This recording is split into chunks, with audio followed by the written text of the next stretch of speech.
If Freedom Failed.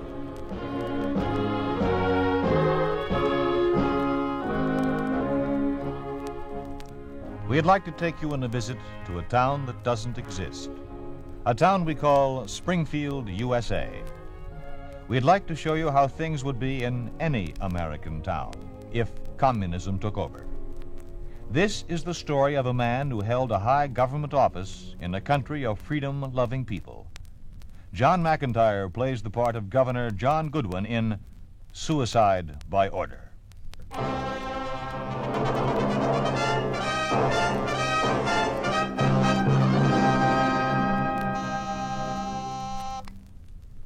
Yes? Dr. Shea is here to see you. Oh, good. Send him right in. Well, come in, Wayne. What brings you here so early today? John, what in the world are you trying to do? Well, that's a fine greeting. What do you mean? You know very well what I mean. A speech on the radio last night. I'd be perfectly willing to wager that the remarks you made were not in the approved copy of your speech. You'd win your bet. You don't know the things they wanted me to say. They're outrageous. I wouldn't even consider following that line. It can cause a lot of trouble, John, even though you're still governor. Still governor. That's a big help. And as for my powers, I haven't originated one piece of approved legislation since they took over. All they do is push bills at me to sign. Now, that's another thing, your refusal to sign their edicts.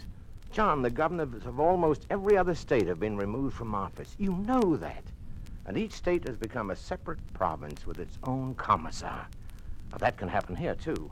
Wayne, do I hear right? Are you implying that I cooperate with these people, carry out their edicts without any reference to the people or our legislature? Well, call it what you want. You can't fight this thing by being bull-headed. As far as the legislature is concerned, it may as well adjourn. Everything pertaining to law is coming from the Action Committee anyhow. If we can bide our time, maybe someday... Bide our time someday. I'm doing my fighting now. Do you think they can walk in and trample all over us? Am I supposed to sign my name while I'm blindfolded? The bills will go into effect anyhow. That's exactly what I mean. They write a law, put it into effect, and then come to me for a signature.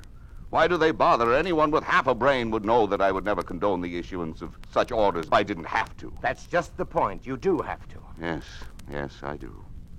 They've started with the threats. Threats? Yes. If I don't sign this or that law, they say they'll make it more stringent and put it into effect anyhow. Oh, good morning, Mr. Collin.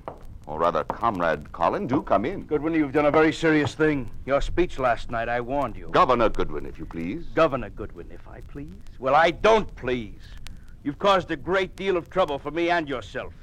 Your original speech had been approved by the Ministry of Information. Why did you deviate from it? Did I deviate? I warn you to watch your step, Goodwin. Those remarks you made, proud to be an American citizen, react in a democratic manner. You have been told, as have your people, communism is the only democracy. History has proved it. Perhaps you have some testimonials to that claim from Siberia? Dr. Shea, you're a man of fair intelligence. I suggest that you try to impress upon your friend the importance of cooperating with us. The consequences of resistance can be very unpleasant. He was pretty upset. Yes, he was. How far do you think you can go with him? I'm going to fight him every step of the way. I will not be a party. Yes? The Lieutenant Governor, Mr. Wilson is here, sir. Show him in. That's strange. Wonder what Wilson wants. Good morning, Wayne. Doctor? Morning. What can I do for you, Tom? I'll come right to the point. It's about those bills you've been signing. You know, of course, that they've been a direct cause of trouble for the citizens. Go on. One freedom after another is being trampled underfoot. Now I understand you have a new law. Something about the newspapers. Yes, I have. It's here on my desk now. If you will both excuse me, I'd like to say something. Now, Tom, you're going to cause trouble for yourself and for John by coming here. It was because of your idiotic behavior that you were removed from the office of Lieutenant Governor. That's exactly what I mean. One morning I walk into my office and I've learned that I've resigned. What kind of methods are those? That is why I'm opposed to cooperating with these people in any manner whatsoever. What is this new bill? The Ministry of Information has taken over all newspapers. Or rather, it allocates the newsprint supply. You're not going to sign it. Of course he's going to sign it. Why do you persist in knocking your head against the wall? What else can he do? He mustn't sign it. It's treason. freedom of the press is periled. Tom, do you think for 1 minute it would make any difference whether or not I signed this order or any of the orders? It would mean trouble for me, my staff, even you and Wayne. You're a traitor. A traitor to the American people. Tom, you're out of your mind. You're a disgrace to your office. I'm ashamed of my association with you.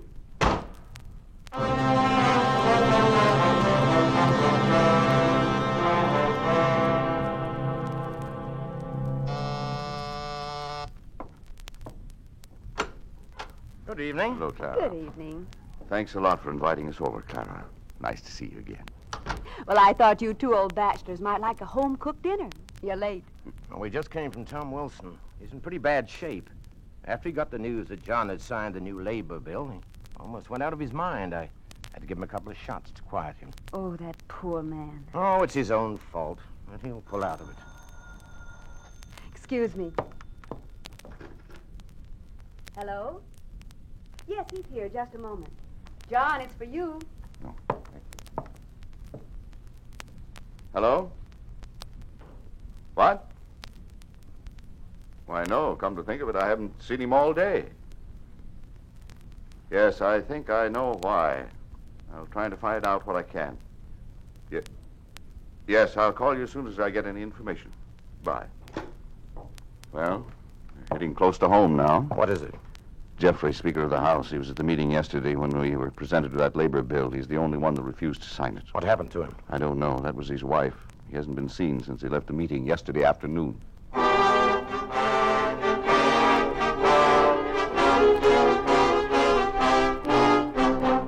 And I refuse to discuss the subject anymore. Good day. I beg your pardon. Stupid. Oh, hello, Wayne. Sit down. Colin was certainly leaving in a hurry. What'd you find out? Not a thing.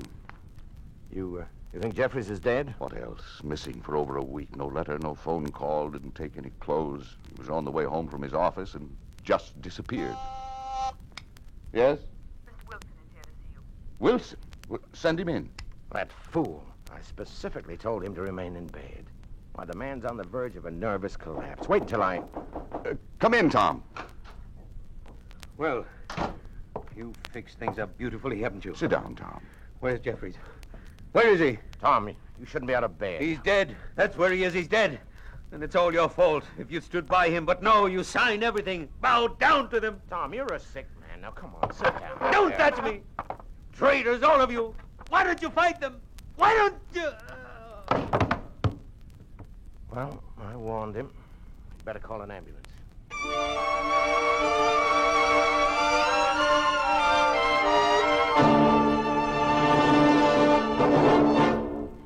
What a terrible, terrible thing. Yes, it's pretty bad. Wayne had him moved to the hospital. The way he was raving... I hope you... Well, you know that ordinarily he wouldn't say those things. Yes, of course. Ever since they moved him out of office, he's been getting worse.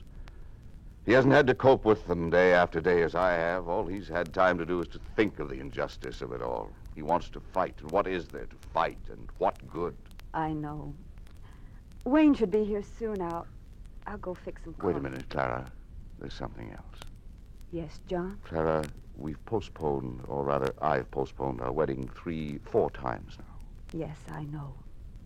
The reason for that has nothing to do with how I feel about you. In fact, it's because I love you that I haven't married you. I'm afraid I don't understand, John. Well, there have been cases you haven't heard about them. People who resisted Colin and the government. Why do you suppose some of them finally gave in? I think I begin to see. Sometimes only a threat against a wife or children has been necessary. In other cases, there have been disappearances. You think they'd take it out on me for something you did or didn't do? I know they would. I don't even want them to know we're engaged. Oh, John, why can't we get out of here? Go to some country that's still free. You could fight from there, and I could... I'm sorry, John. I'm going to stay here as long as it's humanly possible to put up with these demons. I think I can do more here than I could anyplace else. At least that's the way I feel for the present. Maybe something will... That must be the doctor. Oh, hello, Clara. Oh, good evening, Doctor. Good evening, John. You look pretty low. How's Wilson? He'll pull through nerves. Pretty much unstrung, but physically he's all right. Well, you better stick pretty close to him. He may have a turn for the worse by tomorrow. You anticipating trouble? Yes, I don't know what's up, but I meet with Colin in the morning, and I'll wager it isn't going to be good.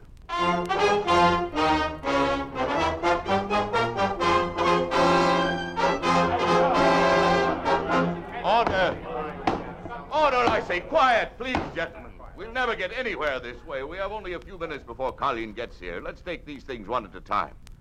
I don't even know what this meeting has been called for. I'll tell you why. I reported to my office this morning and found a stranger sitting at my desk in my office. He had the effrontery to ask me if I had an appointment.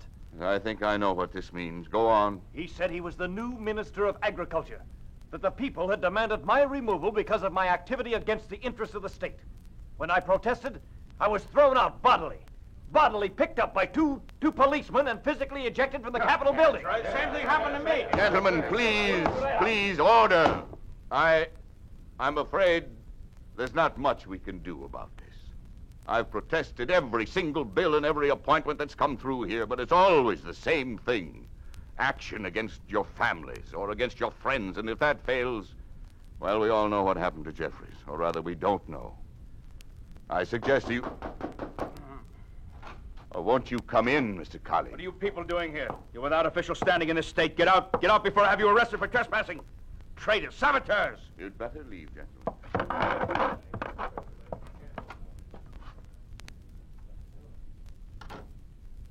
Apparently, you already know what's happened. Yes, I know, but I'm not sure I believe it. I suggest you learn to believe. Here, sign this. What is it this time? It's a certification of the new cabinet for the state. It announces the successors to office. Mr. Carlin, while I know I'm wasting my time talking Watch to you... yourself, Mr. Goodman. I would nevertheless like to point out that almost all of these offices are elective. Do you understand what that means? Elective? Elected by the people, not appointed by you or me or anyone else. My signature on this paper would mean absolutely nothing to the people. You'll sign it anyhow. Besides, the men whose names are there as replacements are already in office. I was about to mention that myself. You know, of course, that we will have admissions of guilt from the former office holders very soon. Even now, we're preparing a formal list of charges for release to the citizens. I thought it was the citizens who had demanded the removal of these men. When the confessions of malfeasance of office have been signed, and rest assured they will be signed, we'll post them with this official announcement. And if you don't sign... If I don't sign, there will be bloodshed. My friends will suffer because they will come into conflict with the police. If I do sign, there will be those who will say I succumbed to threats, that I betrayed my people. You're thinking too much of your former aide, Wilson. He's insane.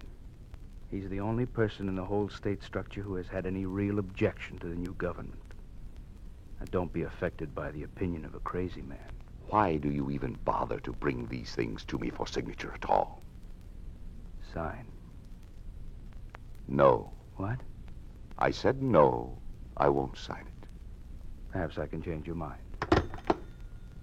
Give me police headquarters? There's going to be bloodshed anyhow. I can no longer be a party to... Yes? Collins speaking. Have you picked them up yet?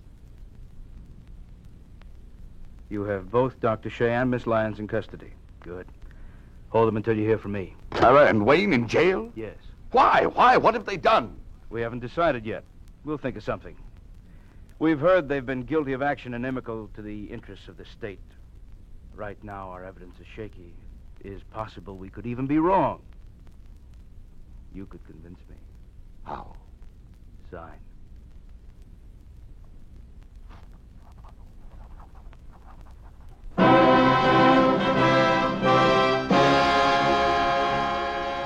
You are listening to Suicide by Order, a story of the way things could be if communism took over.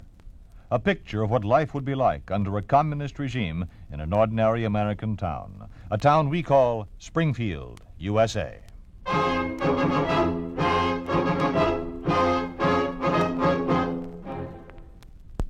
confessions are expected momentarily from the remaining criminals.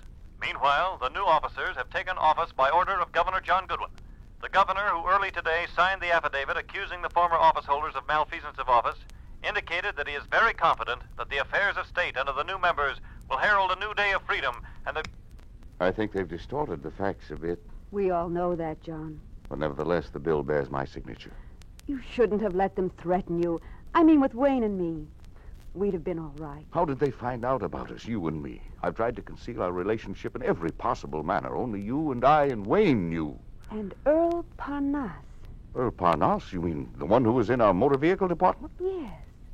You remember he was removed because of his activity report by the Un-American Committee. Oh, yes, but... He's working for them now. He was down at the police station, one of their agents. He was gloating about his new position in the state police setup, the MVD.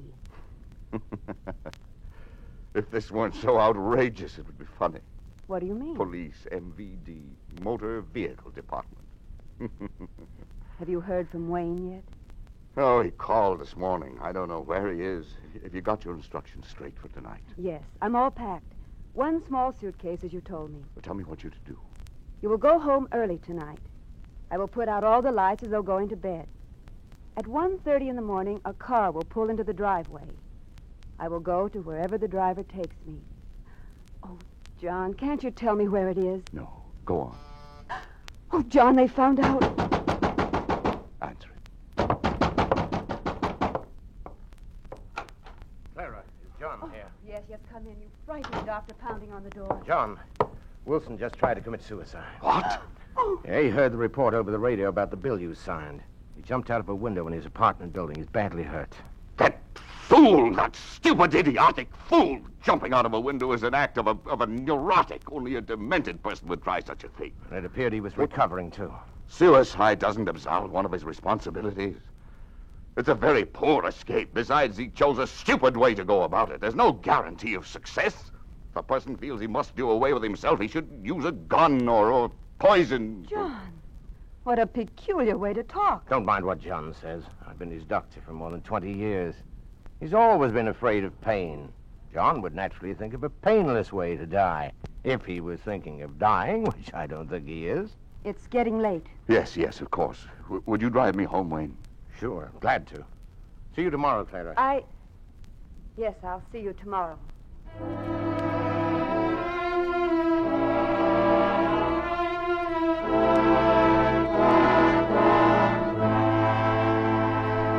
This is the first time in the history of the state police that a person has disappeared without their knowledge. Now, how is it possible? Have you been asleep? No, they've been watched every minute. We know she was home the night before last. Both Dr. Shea and the governor were there. They left together when the girl retired. How do you know? Why, she put out all the lights. As always, my man watched the house for an hour afterwards. Then what did he do? Why, he went home, I guess. Parnas, you have committed a terrible blunder. There is no room here for guessing. You'll find out what happened to the girl and bring me a report on Goodwin and Shea within the next 24 hours. I'll try, sir. You'll succeed. And if you should by some chance fail... I understand. I will find out. Where are they now? The governor and the doctor started out in a car this morning. They're being followed. Where are they going? The governor's secretary, one of my employees, said they were just going for a short ride to relax.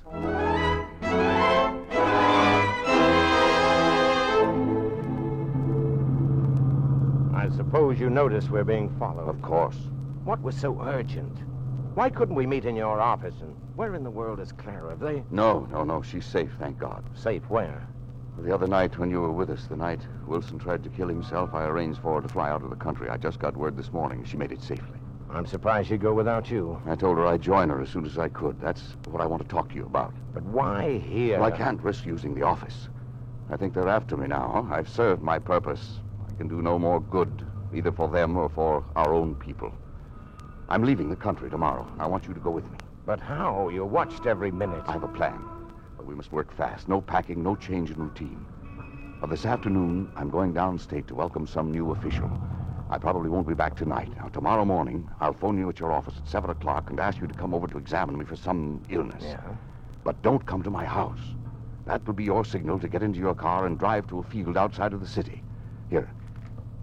I've drawn out the route. Now, memorize it and then burn it. Then what? When you get there, I'll be waiting with a plane. Don't contact me anymore from now on, even by telephone. Should the plan fail and I don't ring you tomorrow, come and see me as usual later in the morning. What is it you have to do this afternoon? Oh, it's some new commissar or something. I'm driving to Midland with Colin. It's only about 70 miles from here. It's almost time to get started. You better head back toward the capital. Remember, 7 o'clock tomorrow morning at your office.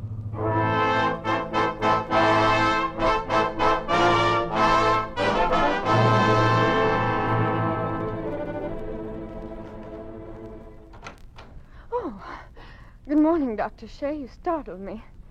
You're here early. Yes, good morning, nurse. I had some case histories to check. Do you have the time? I think our office clock is fast. No, it's the same time I have. 5 minutes to 8. Oh, thank you. Thanks. Something wrong, Doctor? No, We have an early patient. Come in. Nurse, what do you want? Oh, nothing. Just wondered if you'd heard the news. Well, don't be cryptic. What do you want? Oh, you haven't heard then. Your friend, Governor Goodwin, he committed suicide last night, jumped from a window. You're insane. No, you'll find that I'm perfectly normal. You ought to come with me to party headquarters. Now.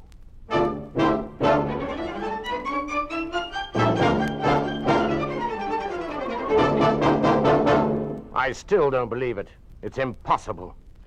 Are you inferring that something else caused the death? That can be very dangerous, you know. Dangerous? What else can they do? What can you do that hasn't already been done?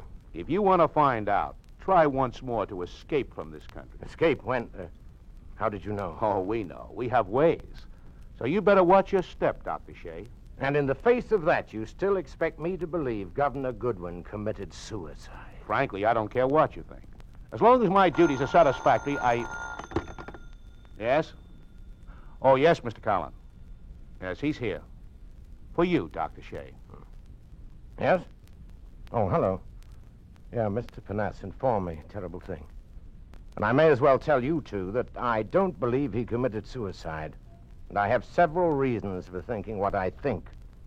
As his doctor, I'd like to attend the post-mortem. And I understand I need your permission. Thank you. When will it be? 15 minutes. But you're 70 miles away from here. I could never... Oh, yes. That's up to me. I understand. Perfectly.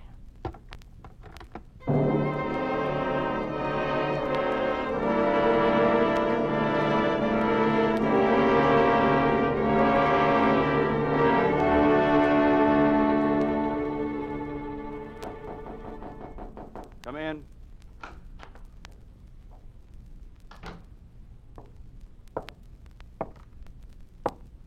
Good evening, Dr. Shea. Good evening.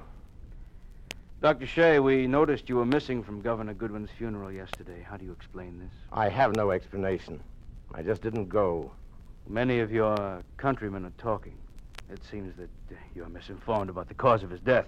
Whether or not there is doubt in your mind, you must not contradict the findings of the State Commission. After all, you weren't even at the post-mortem. And you know why I wasn't there. Now, although we are certain of our findings, there is one thing we would like to ask you, Dr. Shea. Do you think he committed suicide because his cabinet resigned, because of their lack of faith in him? Let me ask you something. Do you think I'm stupid enough to be trapped by a question like that? What do you mean? I mean that Governor Goodwin did not commit suicide. Then, of course, you think his death was accidental. No. Then? Murder. Cold, calculated murder. By whom? That is something I don't think I will ever know. Dr. Shea, I've given you credit for being a sensible man. Your actions up to now have been harmless to the state. However, you have been spreading many of these lies to the people. Your stupid assumption that Goodwin was murdered is without foundation. It's odd you don't ask me my reasons. Are you afraid? What are these reasons, Dr. Shea? Well, first of all, is one thing we've already touched upon, the post-mortem. The police, the servants, everybody knew I was Goodwin's physician. Yet not only was I not called to the scene of his death, but I was prevented from attending the post-mortem examination. I was not even asked to sign his death certificate. Your Dr. Hayjack did that. The first lie. You were called for the post-mortem. Yes, 15 minutes before it took place, 75 miles from here. Is that all? 3 days before his death, John had Clara Lyons sent out of the country. He told her that he would follow as soon as he could. They were to be married immediately. I ask you, would a man as deeply in love as he was, a man who was going to get married, want to kill himself? These reasons are without any found... Also know that Goodwin planned to leave the country with me. The night he was killed, he was still making plans to go. He told me to be ready at 7 o'clock the next morning. It is not logical he should kill himself the same night. Perhaps something happened to make him... Something did happen, but he didn't change his mind. You see, another reason I know that he would not commit suicide by jumping from a window is that he was deathly afraid of pain. Afraid of pain? Last week, when Wilson tried to commit suicide by jumping out of a window, John was horrified. I recall he said it would be preferable to use poison or a gun. He carried a gun with him. Why didn't he use it? Stupid reasoning. I was Goodwin's doctor for more than 20 years. The simple pain of a hypodermic needle terrified him. Many years ago, he was scalded by hot water and has since had an abnormal fear of it. He had an automobile accident once and was hurt. He refused ever again to ride in the same car. And at his request, I've been furnishing him with sleeping tablets for over a year. He always carried a supply with him, 50 or 60. Surely he would use these if he'd wanted to. Dr. Shea, if you're finished... I'm not finished. Normally, people who commit suicide leave letters behind. He had 2 sisters living outside this country. A woman whom he loved and was to marry, many close friends, including myself. And yet not a single letter or note has been found. You have witnesses to all this, of course. As a matter of fact, there are witnesses. But you'll never know who they are. Isn't it true that his body was clad only in pajamas? He wore no slippers or robe? Wouldn't he have been more fully dressed? Unless he had been dragged from his bed. Who told you this? Isn't it true that shots were heard during the night? And isn't it true that four, Comrade Collins, 4 coffins were removed from the house before the Communist Medical Commission arrived? Is it possible that Goodwin managed to do some eliminating of his own before he committed suicide? And isn't it also true... Stop, that's enough. Paras! Yes, comrade. This man is under arrest. Take him away.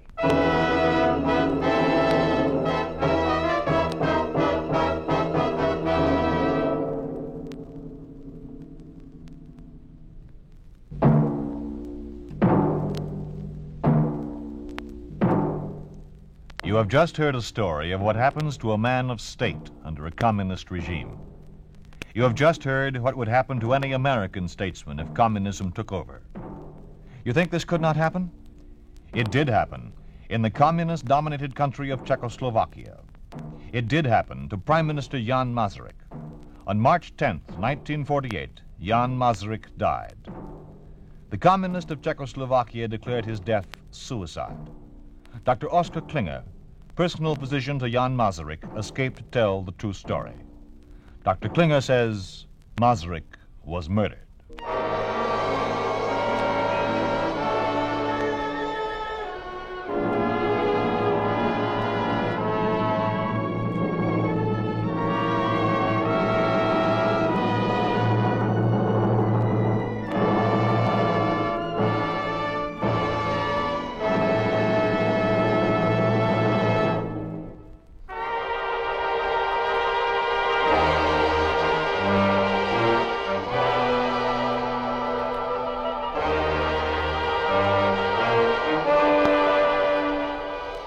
You've been listening to If Freedom Failed, starring John McIntyre as Governor Goodwin in Suicide by Order.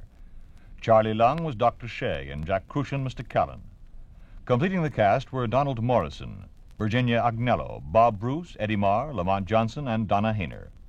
Music was composed by Earl Lawrence with musical direction by Michel Perrier. Suicide by Order was written for If Freedom Failed by Henry Covell, produced and directed by Will Scott. Sergeant Lloyd Eyre speaking. This program has come to you through the worldwide facilities of the United States Armed Forces Radio and Television Service.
Thank you.